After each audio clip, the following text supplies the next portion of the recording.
Joel capítulo 2, versículo 28 em diante, está falando acerca dos últimos dias aqui na terra. Quantos acreditam que nós estamos vivendo os últimos dias? Diz assim: e depois derramarei o meu espírito sobre toda a carne, os vossos filhos e as vossas filhas profetizarão, os vossos velhos terão sonhos e os vossos jovens terão visões, até sobre os servos e sobre os servos naquele dia derramarei o meu espírito. Amém? E agora, Atos dos Apóstolos 26, a partir do versículo 1, diz assim: então Agripa disse a Paulo: tens permissão para te defenderes. Paulo, estendendo a mão em sua defesa, respondeu: tenho-me por venturoso, ó rei Agripa, de que perante ti me haja hoje de defender de todas as coisas de que sou acusado pelos judeus, mormente sabendo que tens conhecimento de todos os costumes e questões que há entre os judeus. Portanto, rogo-te que me ouças com paciência. A minha vida desde a mocidade, o que tem sido sempre entre o meu povo e em Jerusalém, todos os judeus o sabem. Eles me conhecem desde o princípio, e se o quisessem, podem testificar que, conforme a mais severa seita da nossa religião, vivi fariseu. E agora, pela esperança da promessa que Deus foi feita a nossos pais, estou aqui e sou julgado. Esta é a promessa que nossas 12 tribos esperam, servindo a Deus continuamente, noite e dia. Por causa desta esperança, ó rei Agripa, eu sou acusado pelos judeus. Porque é que julga coisa incrível entre vós que Deus ressuscite os mortos? Eu também estava convencido de que contra o nome de Jesus de Nazaré devia fazer todo o possível. E foi isso que fiz em Jerusalém, tendo recebido a autoridade dos principais sacerdotes, encerrei muitos dos santos nas prisões, e quando os matavam, eu dava o meu voto contra eles, castigando-os muitas vezes em todas as sinagogas, obriguei-os a blasfemar, e enfurecido demasiadamente contra eles, até nas cidades estranhas os persegui. Numa destas viagens, indo eu a Damasco, com autoridade e comissão dos principais sacerdotes, ao meio-dia, ó rei, vi no caminho uma luz do céu, a qual estendia o esplendor do sol, cuja claridade envolveu a mim e aos que iam comigo. Caindo nós todos por terra, ouvi uma voz que falava em língua hebraica: Saulo, Saulo, por que me persegues? Dura coisa é recalcitrares contra os aguilhões. Disse eu: quem és, Senhor? Respondeu ele: eu sou Jesus, a quem tu persegues. Agora levanta-te, põe-te em pé. Eu te apareci por isto, para te fazer ministro e testemunha, tanto das coisas que tens visto, como daquelas pelas quais te aparecerei ainda. Eu te livrarei deste povo e dos gentios, a quem agora eu te envio, para lhes abrir os olhos e das trevas os converteres à luz, e do poder de Satanás a Deus, a fim de que recebam remissão dos seus pecados e herança entre aqueles que são santificados pela fé em mim. Pelo que, ó rei Agripa, não fui desobediente à visão celestial. Amém, amados? Pai, em nome de Jesus, nós te damos graças pela tua palavra, e mais uma vez nós nos colocamos diante do teu trono, declarando, Espírito Santo, que tu és rei nesse lugar, que só o Senhor pode edificar a casa, porque se o Senhor não edificar a casa, em vão trabalham aqueles que edificam. Por isso, Espírito de Deus, toma-nos em tuas mãos e mais uma vez ministra tudo aquilo que o Senhor tem no teu coração para a noite de hoje, para a tua igreja, para a tua noiva, a qual o Senhor está preparando para um dia buscar. Em nome de Jesus, amém e amém. Glórias a Deus, irmãos. Aleluia. Como nós lemos aqui, a promessa de Deus é que nos últimos dias Ele derramaria do seu Espírito, obrigado, sobre toda a carne, e os vossos filhos e as vossas filhas profetizarão, e os vossos velhos terão sonhos, e os jovens terão visões. Hoje eu queria falar com vocês um pouquinho sobre a visão de Deus. Deus, quando escolhe um homem, quando escolhe uma mulher para liderar um povo, para liderar uma obra, para liderar um projeto, Ele sempre dá uma visão. Deus nunca vai selecionar ou convocar, comissionar alguém para um projeto grandioso da sua obra sem antes entregar a ele uma visão. E é promessa da palavra de Deus que Deus nos últimos dias daria visões aos seus jovens, aos seus filhos. Paulo de Tarso, Saulo, aqui como nós lemos, ele diante do rei Agripa, dando um depoimento ao rei, ele vai contar toda a trajetória de vida dele. E ali Paulo, ele vai contar para o rei Agripa que durante a sua caminhada em direção à cidade de Damasco, ele foi cegado por uma luz que veio do céu, que dizia: Saulo, Saulo, por que me persegues? Dura coisa é recalcitrar contra os aguilhões. Saulo teve um encontro com Jesus. Jesus veio encontrar com ele. E ali Jesus revela a ele que, embora ele achasse que estava fazendo a vontade de Deus, na verdade ele estava perseguindo o próprio Jesus. E aí o Senhor comissiona Paulo para uma das missões e tarefas mais árduas do seu tempo, que era pregar o Evangelho aos gentios. Até então a igreja era formada por judeus e os judeus pregavam para os judeus. Pedro, Tiago e todos os outros, assim como Jesus, eram judeus. Paulo também era judeu. Mas a Bíblia diz, no Evangelho de João, capítulo 1, que Jesus, o Messias, ele veio para os seus, mas os seus não receberam. Quem eram os seus? Os seus eram os judeus. Jesus veio para os judeus. Jesus, sendo judeu, ele veio para os judeus. Mas os judeus rejeitaram a Cristo. Por isso você vai ler lá no profeta Isaías 53 que ele era o homem mais desprezado entre os homens, homem de dores, experimentado no sofrimento. Olhando nós para ele, beleza alguma nós vimos para que o agradasse. Jesus foi rejeitado pela sua própria família. Os próprios irmãos de Jesus não entenderam ou tinham dificuldade de entender que ele era o Messias.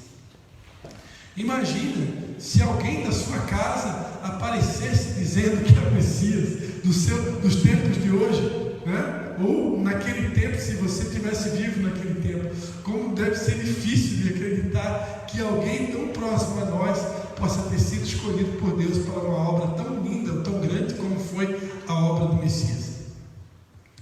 Paulo, então, é levantado por Deus para pregar o Evangelho aos gentios, ou seja, para pregar o Evangelho aos pagãos, aqueles que não eram judeus. E aqui ele está contando todo esse depoimento ao rei, e ele vai encerrar essa fala dizendo ao rei que depois que ele recebeu essa missão de Deus, ele começou a praticar ou a lutar, ou gastar a vida dele em função dessa visão que ele recebeu da parte de Deus. E ele vai dizer aqui para o rei que em nenhum momento ele foi desobediente à visão celestial. Hoje, ou melhor, nesses tempos de pandemia, nesses tempos de confinamento, uma das coisas principais que o Senhor está resgatando na noiva dele, na igreja, é aquilo que nós chamamos de primeiro amor. Deus está levando a sua igreja para um tempo de primeiro amor. O que é um tempo de primeiro amor? Um tempo de primeiro amor é quando a gente volta a estar apaixonado por Jesus. Uma igreja apaixonada é uma igreja que ama Jesus de todo o coração. É uma igreja que tem Ele como prioridade máxima na sua vida. É uma igreja que quando acorda de manhã, a primeira coisa que faz não é ligar o celular. A primeira coisa que faz é buscar o Senhor, é orar, é adorar, é ler a Bíblia. Como diz aquela música da pastora Ludmila Feber, né? Antes mesmo de pisar o pé no chão, eu já rendo a Ti a minha adoração. Então, uma igreja apaixonada, antes mesmo de tirar o pé da cama, quando ela abre o olhinho ali na cama, ele já começa, como diz aquele livro do pastor Benihim, bom dia Espírito Santo, né? Você abriu o olho, bom dia Espírito Santo. Quando a gente está apaixonado, a primeira coisa que a quem a gente está apaixonado. Então, Deus está levando a sua igreja ao tempo de se apaixonar novamente, ao tempo de você querer Jesus mais do que qualquer outra coisa. Você fica doidinho por Ele, você só pensa nele, você só quer estar com Ele, e você não fala outra coisa, senão naquele que é o objeto da sua paixão, que é Jesus. Então Jesus está restaurando isso na sua igreja nesses dias. Jesus está restaurando a paixão da igreja, a paixão da noiva pelo noivo.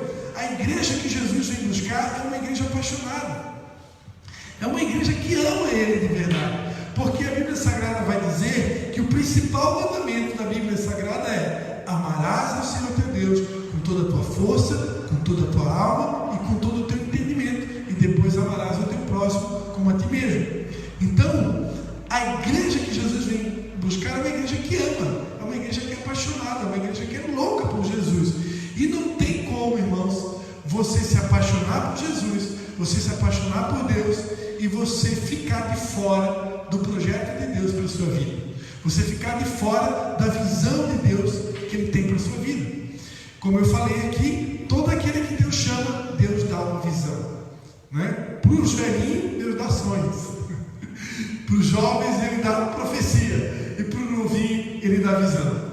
Então, mas Deus dá visão. Ele fala por sonhos espirituais e Ele fala também por visões espirituais.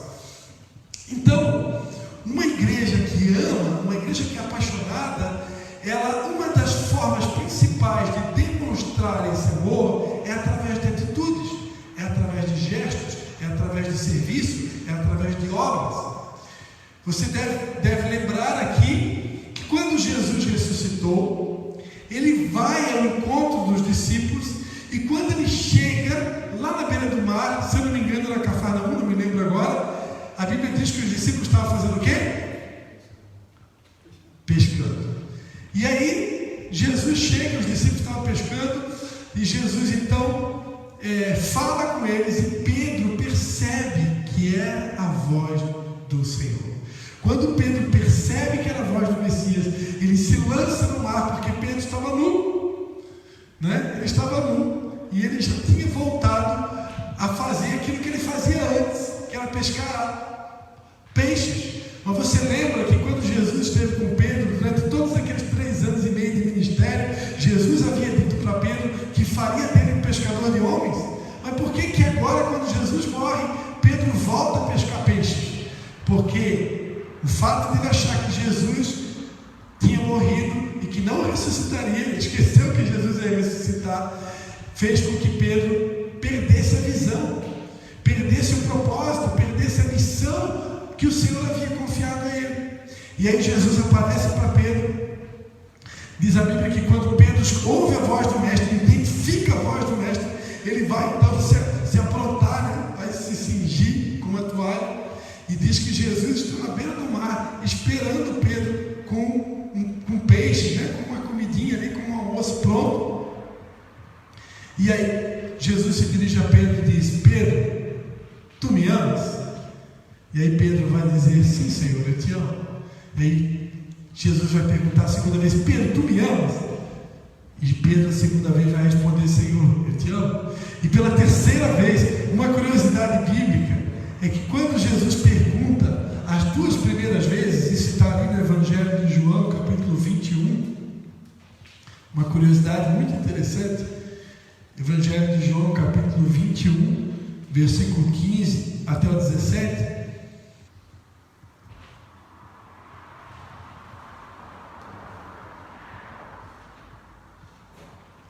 A primeira e a segunda vez que Jesus pergunta para Pedro, ele usa uma palavra grega que é a palavra filéu. Filéu é amor de amigo, é amor de amizade, né? Jesus está perguntando para Pedro: tu é meu amigo mesmo? Tem certeza que tu é meu amigo? E aí, se eu não me engano, eu não anotei aqui, mas a terceira vez, se eu não me engano, Jesus usa a palavra ágape, que é o amor incondicional. As 2 primeiras vezes, Jesus pergunta se ele ágape. E Pedro responde filéu. E Pedro responde filéu. Na terceira vez, Jesus pergunta filéu, E aí Pedro responde: você sabe tudo, sabe que eu te amo como amigo. Amém. Pedro foi sincero, né? Porque o amor ágape é o amor de Deus, é o amor incondicional. Então, por último, Pedro vai responder na terceira vez: Senhor, tu sabes tudo, tu sabes que eu te amo. E aí Jesus pela terceira vez vai dizer: então apacenta as minhas ovelhas. Ou seja, uma das maneiras mais práticas de demonstrar que eu estou apaixonado por Jesus, que eu amo Jesus, é me colocando à disposição dele, para servir a ele, para realizar obras e para cumprir o ide. Porque antes de Jesus subir aos céus, as suas últimas palavras foram: ide por todo o mundo e fazei discípulos de todas as nações, batizando-os em nome do Pai, do Filho e do Espírito Santo, ensinando todas as coisas que eu vos tenho dito. Então, irmãos, não tem como eu dizer que eu estou apaixonado se eu também não estiver disposto a colocar a mão no arado para servir o meu Senhor. Não tem como dizer que eu estou apaixonado se eu quiser me tornar ou ser aquilo que a gente chama o crente de banco, né? O crente de banco é aquele camarada que vem no culto domingo à noite, ele bate o cartão, né? Marca a presença, e no outro domingo ele vem e bate o cartão de novo. Mas ele não tem compromisso nenhum, ele não fala de Jesus para ninguém nem sabe que ele é crente, né? É que nem aconteceu com Pedro lá antes na noite que ele negou a Cristo 3 vezes, né? Perguntaram: você é um deles? Não, eu nem conheço esse Jesus aí. Não, mas tu eras um deles, porque tu fala como um deles. Não, não é comigo. Aí pela terceira vez perguntaram: não, mas tu eras um deles, tu andava com ele. Eu estou me lembrando aqui. E aí Pedro pela terceira vez disse: não, eu nem conheço ele. Porque Pedro negou a Cristo 3 vezes, Jesus confrontou ele 3 vezes depois. Pedro, tu me amas? Então, irmãos, não tem como viver uma vida de cristão verdadeiro, né? Assim, sem que ninguém saiba que você é cristão, se escondendo de todo mundo. Não tem como. As pessoas precisam saber que eu sou crente. As pessoas precisam saber que eu sou cristão. Eu tenho que assumir a minha identidade e eu tenho que ter a alegria de dizer que eu sou um cristão, um crente no Senhor Jesus. Como disse o apóstolo Paulo: eu não me envergonho do Evangelho, porque o Evangelho é o poder de Deus, salvação para todo aquele que nele crê. Você sabia que tem crente que tem vergonha de dizer que é crente? Lá no trabalho ninguém sabe que ele é crente, só Jesus sabe que ele está tentando ser. Mas lá no trabalho dele ninguém sabe, né? Porque ele é um cristão disfarçado. Então, não dá para ser assim, né? Nós precisamos assumir a nossa identidade. Como diz o gaúcho, nós precisamos vestir as calças, né? Assumir a nossa identidade. Deus tem uma visão para a sua igreja. E aqui para o Ministério Vidas Águas, Deus nos deu uma visão. Também Deus deu uma visão. Uma coisa interessante do livro de Joel é que a palavra de Deus fala: os vossos jovens terão visões. Visões está no plural, não está no singular. Isso quer dizer que para cada ministério Deus pode dar uma direção diferente. Não quer dizer que Deus vai dar uma visão só para todas as igrejas ou para todos os ministérios do planeta. Não, Deus não faz isso. Por que, pastor, que Deus não faz isso? Porque a palavra de Deus fala que a sabedoria de Deus é multiforme. A palavra de Deus fala sobre a multiforme sabedoria e a multiforme graça de Deus. Nós somos um corpo. Então Deus dá uma visão para cada pedacinho do corpo espalhado no planeta Terra, para que esses vários ministérios, essas várias denominações juntas, elas se completam para alcançar todos os povos para Cristo. Então, para o Ministério Vidas Águas, Deus deu há muito tempo atrás uma visão. E a visão de Deus, ela nunca muda. Nós é que mudamos. E nós também, muitas vezes, por causa, como diz uma música da pastora Ana Paula Valadão, a música do CD Esperança, A letra da música fala que quando as feridas do meu coração não querem sarar, elas me atrapalham a visão. Então, quando muitas vezes nós estamos feridos e machucados, porque nós estamos no meio de uma guerra, nós estamos no meio de uma batalha espiritual, muitas vezes nessa batalha a gente é atingido. Quando a gente é atingido, a gente está machucado, a nossa visão ela fica embaçada. Nesse tempo aí, é perigoso ter um microfone na mão. Seria bom que a gente nem tivesse microfone, porque uma pessoa ferida com o microfone na mão, ela pode fazer um monte de ferida nos outros, que não tem nada a ver com o problema dela. E isso às vezes acontece, né? Mas o que eu quero dizer é que quando nós estamos com a visão embaçada, nós enxergamos, quando nós estamos feridos, nós enxergamos a visão de Deus de uma maneira meio que turva. A gente não consegue discernir exatamente o que é que Deus quer. Mas à medida que Deus nos cura e nos restaura, nós conseguimos enxergar nitidamente. E a visão é uma só. Amém? E qual que é a visão que Deus deu para esse ministério? Recentemente, deve ter alguns meses aí atrás, eu sintetizei tudo numa frase. O nosso projeto era colocar essa frase aqui nessa parede, colocar a visão aqui, e a missão do ministério a gente tem que colocar aqui. Mas houve umas mudanças de plano. A gente não decidiu fazer isso ainda. Por enquanto a gente vai, nosso projeto é dar uma mudada aqui, mas colocar só uma frase, um versículo bíblico, que é a direção que Deus deu para nós durante 2020.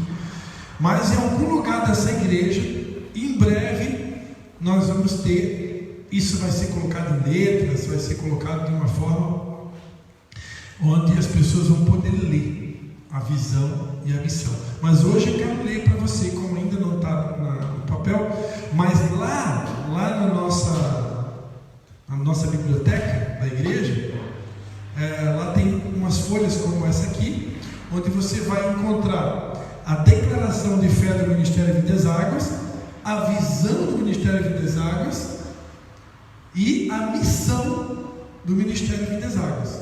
Ok? Então é importante que todo mundo que sonhe em se tornar membro do Ministério Vidas Águas, que leia essa folha. E quem já é daqui precisa ler. Mas hoje você nem vai ler, porque eu vou ler para você. Na verdade eu vou pregar. Eu estou pregando. Nós precisamos conhecer a visão que Deus tem para esse ministério. Por quê? Porque se por um acaso houver alguém aqui que achar ou entender que não se enquadra dentro dessa visão, então com certeza não é aqui que tem lugar, né? Não é aqui. E aí eu vou precisar procurar orar para saber onde que Deus me quer, porque senão eu vou ficar uma pedra fora do tabuleiro, né? Uma pedra fora do xadrez, ali eu estou perdido no meio do jogo. Então, mas eu quero crer que 100% de todo mundo que está aqui, inclusive os visitantes, né, vão profetizar aqui, que Deus tem algo para você aqui. Mas se for para ser em outro lugar, não tem problema. O importante é que você esteja no corpo de Cristo em algum lugar. Amém? Então, o que é a visão? Visão é uma ideia que Deus revela na mente do homem para que ele execute. E qual que é a visão que Deus deu aqui para o Ministério Vidas Águas? Eu sintetizei numa frase que é assim: a visão do Ministério Vidas Águas é se tornar um ministério influente e relevante na sociedade, formado por adoradores verdadeiros que buscam a unidade do corpo de Cristo através de uma vida de obediência ao Espírito Santo e à Palavra de Deus. Essa é a visão do Ministério Vidas Águas. E a missão, a nossa missão é fazer discípulos para Cristo em todas as nações da terra, seguindo o seu exemplo como modelo, começando por Nova Trento. Amém? Então essa é a nossa visão. Se eu estou apaixonado por Jesus, eu preciso também me comprometer com a missão e com a visão, não do Ministério Vidas Águas, mas de Deus, porque essa visão que Deus nos deu, ela está toda baseada na palavra palavra de Deus. Há muitos anos atrás, quando nós viemos para Nova Trento, Deus deu um sonho. Nós lemos aqui, né, que os vossos velhos terão sonhos. E Deus deu um sonho para uma moça muito jovem, muito linda, né, que eu não vou citar o nome dela, Vera, está sentada ali no lado do Oscar, né, bem no meio da igreja. Deus deu um sonho para ela, e esse sonho foi um sonho totalmente espiritual, para a glória de Jesus, porque nós aqui somos só vasos, né, mas Deus usa quem Ele quer usar. E Deus deu um sonho para a pastora Vera. Esse sonho foi colocado no papel, e ela aparece na minha casa lá com esse papel na mão. E quando eu li o papel ali, o Espírito Santo já foi falando, já foi dizendo que era a visão que Deus tinha dado para esse ministério. Na verdade, na época a gente não chamava Vida das Águas, a gente chamava a Igreja Batista da Esperança, mas nós somos a mesma igreja, só mudou o nome, né? Mas é a mesma igreja. Até a Claudete está aí de novo, aí, ó. Não, os soldados estão voltando, não vai voltar mais, em nome de Jesus, né? Quem é para ser Vida das Águas vai ser e acabou, né? Ninguém vai impedir os planos de Deus. Então, naquele sonho, Deus nos deu, por intermédio do sonho, 3 palavras-chave para conquistar Nova Trento para Jesus. E essas 3 palavras, se você olhar aqui para o lado esquerdo, aqui, ó, você vai encontrar elas na parede. Vamos repetir junto comigo? Adoração, unidade e santidade. Deus mostrou para nós que através de uma vida de adoração, de pessoas que buscam a unidade do corpo de Cristo e que buscam viver em união, em comunhão, que a gente fez hoje lá no sítio, né? Pessoas que estão dispostas a viver uma vida íntegra, de se tornarem santos. Santo é ser separado para Deus, para o uso de Deus. Se nós praticarmos esses princípios, Deus prometeu entregar essa cidade nas nossas mãos. E hoje Deus tem ampliado a visão do Ministério Vida das Águas. Hoje eu vejo que Deus quer usar o Ministério Vida das Águas para influenciar todos os demais ministérios, todas as demais igrejas de Nova Trento com essa visão. Porque Deus tem mostrado, dentro dessa visão da unidade, que não é o Ministério Vida das Águas que sozinho vai alcançar Nova Trento para Jesus. Isso não existe, né? É como se Deus, lá no Antigo Testamento, ele quisesse anular as 12 tribos e a partir de hoje vai ter uma tribo só. Não, tinha 12 tribos e Deus tinha um propósito para cada uma delas. Então hoje, cada denominação representa uma tribo e Deus tem um propósito para cada tribo tem algo específico. Mas essa visão da adoração, da unidade, da santidade, eu diria sem medo de errar que ela é universal. Ela não é só para Nova Trento, ela não é só para o Ministério Vida das Águas. Nós temos um algo mais dentro da visão que Deus deu para esse ministério, que são 4 palavras-chave que a gente vai falar um pouquinho daqui a pouco, que é ganhar, consolidar, discipular e enviar. Porém, independente da missão ou da visão que Deus dá para cada igreja, para cada ministério, eu diria sem medo de errar, se não houver adoração, se não houver uma busca pela unidade do Espírito, se não houver santidade, ninguém vai conseguir chegar a lugar nenhum. Porque a palavra de Deus vai dizer lá em Evangelho de João capítulo 15, que eu vos designei para que vades e deis frutos, e fruto que permaneça. O que é o fruto que permaneça? Fruto que permanece, irmão, está falando de mudança, está falando de caráter, está falando de santidade, está falando de transformação de hábitos. É o fruto que permanece. Ou seja, eu era mentiroso, aí eu me converti, agora eu nunca mais menti e nunca mais vou mentir. Isso é um fruto, é uma mudança. E esse fruto tem que permanecer. Porque eu me converti, aí fiquei 5 meses sem mentir. Aí passou os 5 meses, me deu uma recaída e voltei a mentir de novo. Aí eu era alcoólatra, eu me converti e deixei a bebida. Mas passou os 6 meses, me deu a recaída, voltei a beber.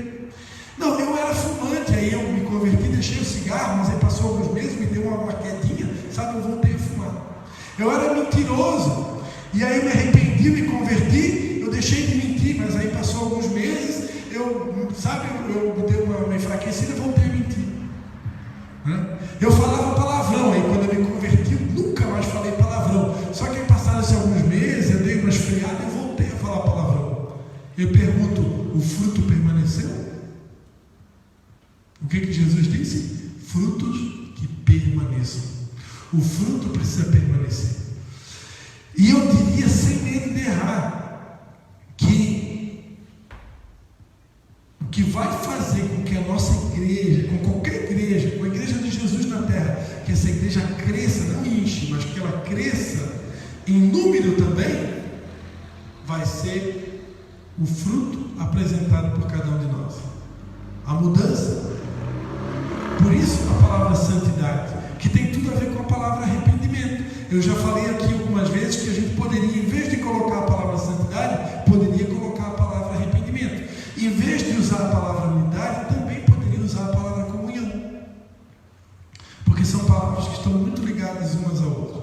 Não tem como viver uma vida de santidade sem ter uma vida de arrependimento. Só que aí é que está o grande X da questão. A igreja de hoje, ela está formada por muitas pessoas que têm remorso e poucas que têm arrependimento. O que é remorso? Remorso é quando eu me entristeço por um erro cometido, por um pecado cometido, mas passou alguns dias eu volto a fazer de novo. Isso não é arrependimento, isso é remorso. E se uma igreja cheia de remorso não conquista, uma igreja cheia de remorso ela não vai conseguir fazer diferença na cidade. Uma igreja que não tem fruto de arrependimento, ela não transforma. Porque as pessoas vão olhar para nós, eu sempre digo, o maior arma de um cristão é o nosso testemunho. Se as pessoas olharem para a gente e perceber que não há mudança de comportamento em nós, ou que nós somos tão parecidos com o mundo, ao ponto das pessoas não identificar que nós somos cristãos, ao ponto de eu precisar de algum tipo de roupa para identificar que eu sou um cristão, não, irmão, não é uma roupa que identifica que eu sou um cristão. O que identifica que eu sou um cristão é o meu testemunho, é a minha mudança de vida, é o meu caráter, é a minha vida íntegra. Então, é isso que vai fazer com que as pessoas entrem nessa porta e elas querem ficar. Porque elas vão olhar para mim, elas vão olhar para você, eles vão dizer, ó, lá naquela igreja, eles não é esse negócio de conversinha fiada, que diz que muda e não muda, que diz que faz e não faz. Não, lá eles fazem, falam e fazem. Eles dizem que é e é. Você está me entendendo? Quem está me entendendo aí, levanta a mão. Né? Acabou, irmão. Está todo mundo lá fora, ó, porra aqui, de gente que diz que é, mas não é. Sabe o Denorex? Muita gente está preocupada em ter, mas Jesus está preocupado com uma igreja que quer ser. Ser é mais importante do que ter. Muita gente quer ter muita coisa, mas o que você precisa realmente é ser santo, ser irrepreensível, ser puro, ser amável, sabe? Ser tudo aquilo que Deus projetou você para ser. Então, o que é ser um adorador? Ser um adorador é ser uma pessoa totalmente rendida a Cristo, que vive uma vida de obediência à palavra dele e que não tem mais paixão por esse mundo, que está totalmente submetido à vontade de Deus. Deus chamou Abraão para sacrificar o seu filho Isaque, e é a primeira vez na Bíblia que a gente vai ouvir a palavra adorar, quando Abraão disse que subiria ao monte para adorar a Deus sacrificando seu filho. Então a adoração fala de renúncia, a adoração fala de sacrifício, a adoração fala de negar minha vontade para que seja feita a vontade de Deus. A adoração fala de estar atento à voz do Espírito de Deus, porque Abraão só foi subir o monte para sacrificar o filho porque ele estava atento à voz de Deus. A adoração fala de obediência. Muita gente, irmãos, quer seguir a Deus, quer seguir a Jesus por causa das bênçãos dele, por causa daquilo que ele tem para dar. Quantas igrejas tem no Brasil? Agora um determinado pastor aí está vendendo um feijão por R$1.000. Você compra um feijão, você recebe pelo correio na sua casa. É o feijão que vai curar o coronavírus. Eu não sou contra atos proféticos, nós acreditamos em atos proféticos. Ainda hoje nós fizemos um ato profético ali no sítio da irmã Lélia, por direção de Deus. E nós vamos fazer muitos atos proféticos. Agora, para o ato profético que você tem que vender um objeto, ato profético que custa dinheiro, não. Aqui nós ensinamos: vinde e comprar sem dinheiro e sem preço. É sem dinheiro, porque o evangelho é assim, ó, de graça recebeis, de graça dais. Que negócio é esse de vender, irmão? A igreja agora está vendendo, né? Já faz tempo que está vendendo, né? Vendendo óleo santo de Israel, água ungida, lenço ungido, pão ungido. Agora estão vendendo feijão também, né? Misericórdia. Então,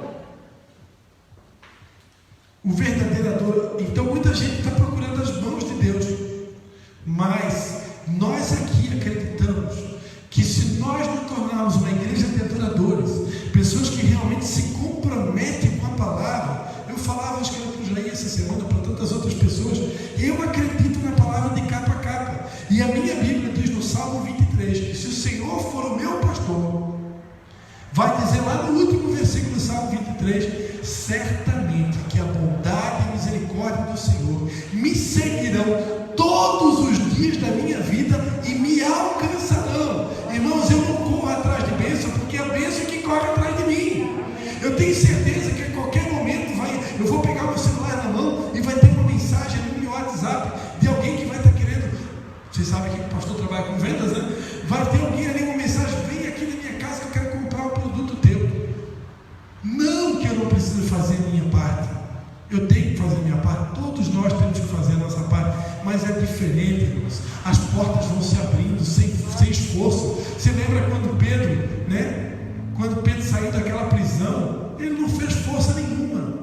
As portas se romperam do cárcere. Lembra Paulo e Silas na prisão? Eles só louvavam e adoraram e aconteceu o terremoto. Eles não precisaram ter que arrombar portas. Eles não precisaram ter que brigar com o carcereiro. Eles não precisaram ter que espancar ninguém. Não, simplesmente só adorando, só adorando. Adora aí, irmão. Adora que o terremoto acontece. Adora que as portas se abrem. Adora que o milagre acontece. É só adorar. É só adorar. O problema é que muita gente quer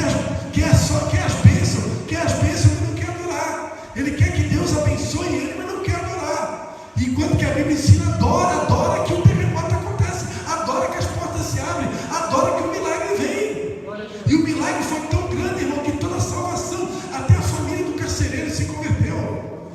Então, que Deus tenha algo completo para a família toda, e é sem esforço. O único esforço que você tem que fazer é dobrar o joelho no chão e adorar. Adora que o milagre acontece. Então a gente crê nisso, irmão. A gente crê aqui que se a gente adorar, Deus vai fazer tudo. Nós cremos que precisamos buscar a unidade do corpo de Cristo. Nós cremos aqui no Ministério Vidas Águas que existe uma só igreja no planeta Terra. Esse negócio aí de quadrangular, universal, batista, presbiteriana, pentecostal, Assembleia de Deus, adventista, Vidas Águas, isso são títulos, são identidades que Deus dá para os seus filhos. Mas igreja, perante a Bíblia, existe uma só, o corpo de Cristo. Só que essa igreja está espalhada no planeta Terra, ela está toda dividida. E nós, como Ministério Vidas Águas, recebemos uma missão de Deus, que é trabalhar para unir. Né? O nome do meu filho Levi, aquele que une. Né? Isso aqui é uma igreja Levi profética, porque aqui nós estamos formando vários filhos espirituais que vão trabalhar para unir, para lutar pela união, juntar aquilo que está separado. É um trabalho árduo, irmãos. É um trabalho árduo, tem preço para ser pago. Né? Mas é a missão que Deus deu para esse ministério. E eu me alegro, irmãos. Eu estou apaixonado pela visão que Deus deu para esse ministério, porque cada dia que passa, Deus vai revelando e vai ampliando a tua visão. Essa semana, Jesus me visitou. A gente conversa com o Espírito Santo todo dia, a gente ouve a voz do Espírito Santo, todos os dias. Mas sabe quando você recebe uma visitação de Deus? Essa semana Deus me visitou. Eu fiquei ali 1 hora com Deus ali, e Deus me falou tantas coisas. E Ele me lembrou, e Ele me mostrou a visão que Ele tem para esse ministério. Ele me mostrou a visão que Ele tem para a minha vida. Ele mostrou coisas que eu não posso falar aqui no microfone, que nem Paulo, né? Deus me levou até o 3º céu, eu vi coisas que eu não posso falar.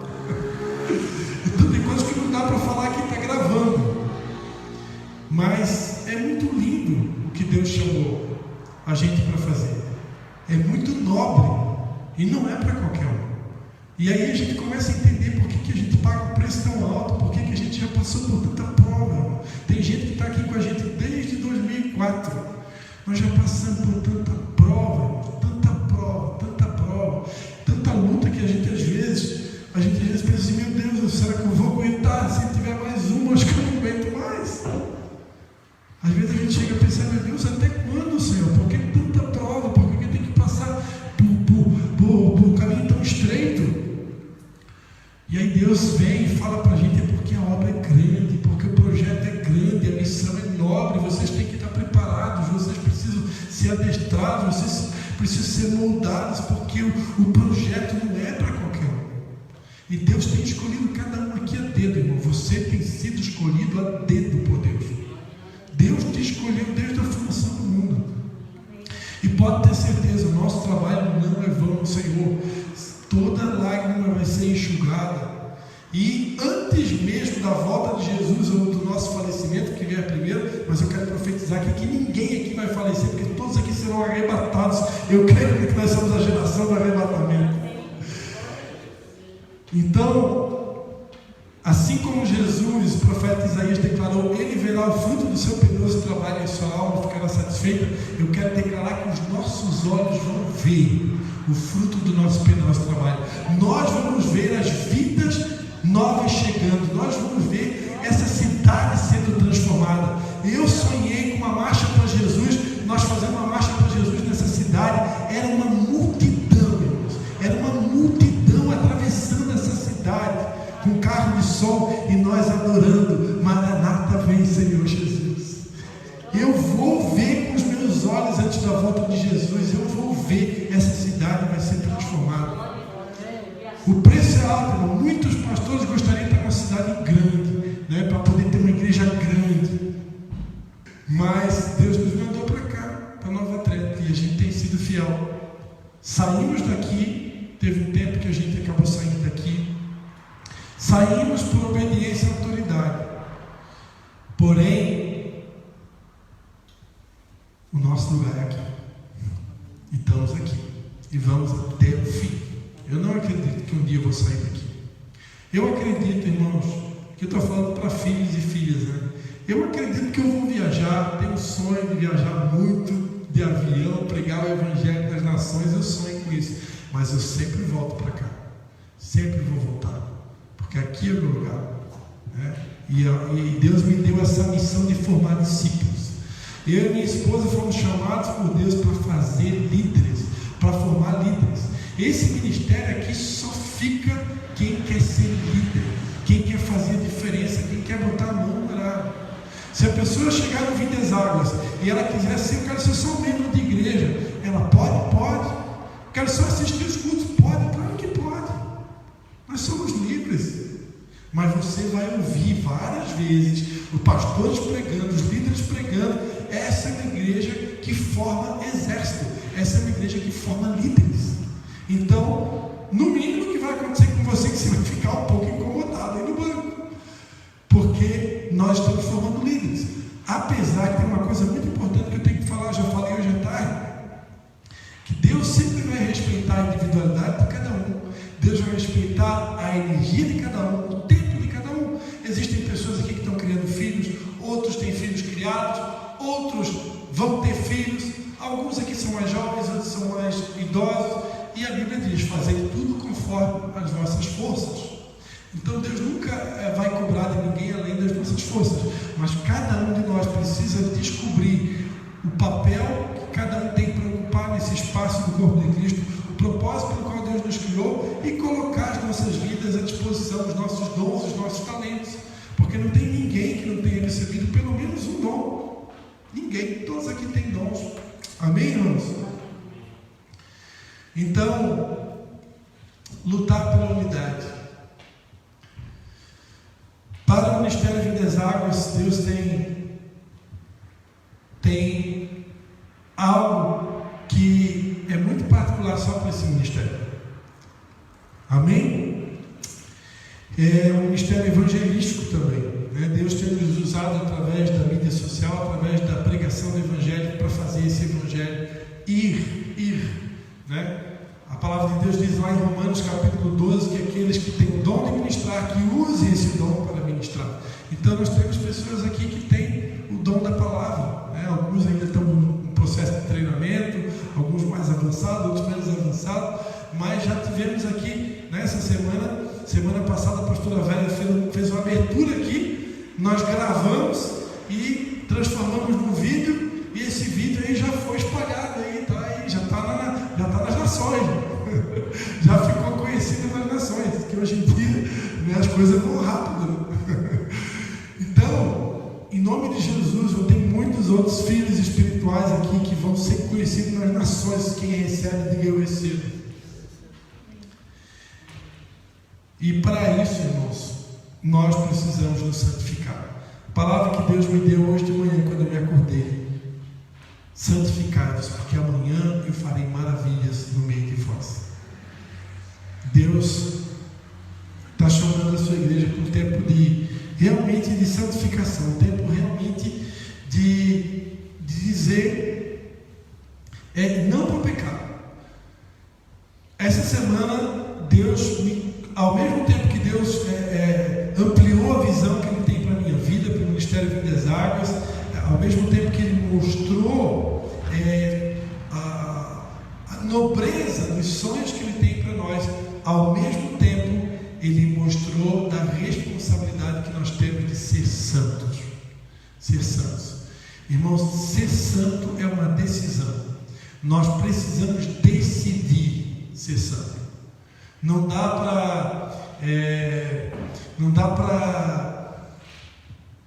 para negociar com Deus. Não dá para negociar. Não dá para negociar assim com Deus, Senhor. Olha, eu vou abrir mão de. Eu tenho 10 pecadinhos de estimação. Eu vou abrir mão de 9. Mas pelo amor de Deus, esse ali tu deixa, porque eu quero ter um pecadinho de estimação. Né? Eu sou filho de Deus, pô. É um pecadinho de estimação. Não tem negócio. Com Deus não tem esse tipo de negociação. É tudo ou nada. É 100%. Eu vou errar. Vai. Eu vou tropeçar. Mas é por acidente. Nós até podemos pecar, mas o nosso pecado precisa ser um acidente. Aconteceu, né? Foi inesperado. Eu preciso decidir ser santo. É decisão. Amém, irmãos? Eu vou parar por aqui.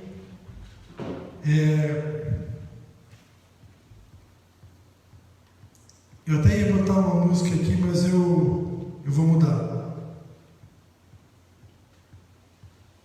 Eu vou mudar e vou colocar essa música do Gilberto Brito, que fala exatamente isso que eu estava falando agora, né? Então, eu queria convidar você, feche os seus olhos aí onde você está.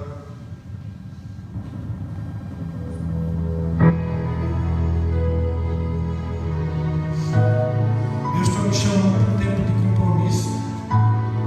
Deus está nos chamando para um tempo de responsabilidade. A volta de Jesus, irmão, se aproxima. A volta de Jesus se aproxima. E Ele está chamando um povo que não dá mais para brincar de ser crente. Não dá mais para brincar. Não tem mais tempo, como o irmão Jair falou hoje de tarde. Não tem mais tempo.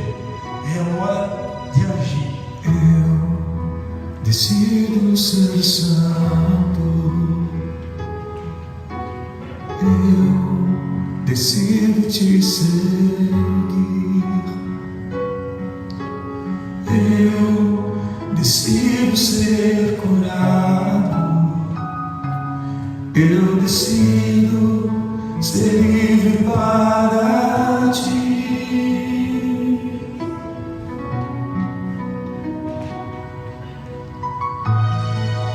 Quantos decidem ser santos essa noite de hoje? Quantos decidem assumir um compromisso com Deus? Quantos decidem renovar a tua aliança com o Pai? Ser livre para ti. Quantos decidem se comprometer com a visão de Deus na nossa vida? Ser santo.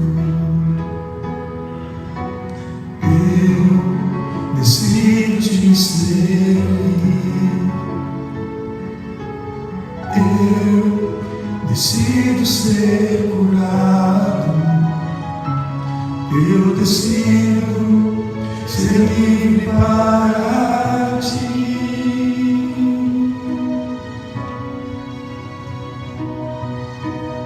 Derrama cura em mim, Senhor. Traz tua unção sobre mim. Vem com teu rio e limpa-me. Em ti eu sou vencedor.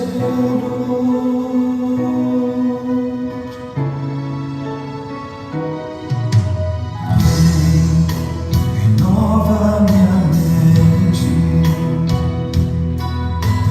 Vem, renova o meu ser. Vem, inunda minha alma. Vem encher-me com teu poder.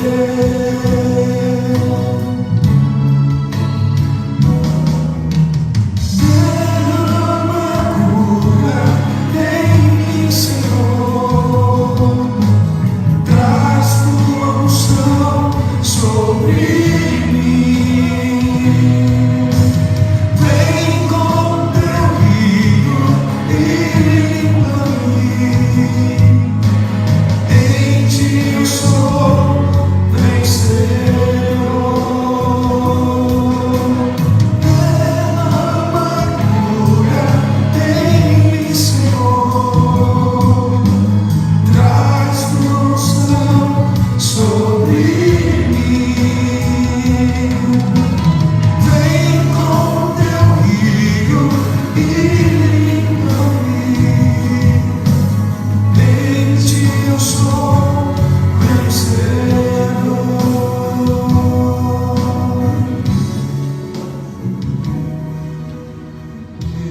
Quantos gostariam na noite de hoje de renovar a sua aliança com Deus, se comprometer com a visão que Deus tem para as nossas vidas? Quantos desejam ser um verdadeiro adorador? Quantos querem verdadeiramente ser um com o Pai e lutar pela unidade da igreja? Quantos querem viver uma vida de santidade? Quantos querem ser santos? O Senhor nos chama nessa noite para ser santos. Como diz aquela música do Thales, eu escolho Deus. Nós precisamos escolher Deus. Nós precisamos escolher ser santos. O Senhor vem buscar uma igreja santa. O Senhor vem buscar uma igreja santa, irmãos. É tempo de arrependimento. Nós precisamos se arrepender de verdade. Cada um aqui sabe quais são as suas fraquezas, quais são as suas falhas, quais são as suas debilidades. É tempo de nós nos jogarmos aos pés de Jesus e dizer: Senhor, arranca de mim essa fraqueza, arranca de mim essa debilidade, arranca de mim, oh Senhor, me transforma, me muda, me santifica, me purifica, Senhor. Purifica os meus olhos, purifica a minha mente, purifica os meus ouvidos, purifica os meus lábios, purifica o meu olfato, purifica o meu coração. Oh Senhor, santifica meu corpo, alma e espírito, Senhor. Que eu possa apresentar frutos, frutos que permaneçam, Senhor. Uma mudança que permanece, a fim de que as pessoas possam ver a transformação do Senhor nas nossas vidas, a presença do Senhor nas nossas vidas, a glória do Senhor nas nossas vidas, e elas sejam atraídas, Pai, pela Tua presença em nós. Em nome de Jesus, Pai. Em nome de Jesus, essa noite, Pai, nós viemos a Ti, nós pedimos perdão a Ti, Pai, pelo tempo que a nossa visão esteve embaçada, pelo tempo que a nossa visão esteve confusa, pelo tempo que abandonamos a Tua visão para as nossas vidas, pelo tempo que esfriamos, pelo tempo que deixamos o primeiro amor. Leva-nos de volta, Senhor. Leva-nos de volta. Leva-nos de volta para esse tempo de paixão, de amor. Amor pelo Senhor, amor pela Tua visão, amor pela Tua missão, amor pelo Teu projeto para as nossas vidas, amor pela causa, por aquilo que Jesus mais ama, que são as almas.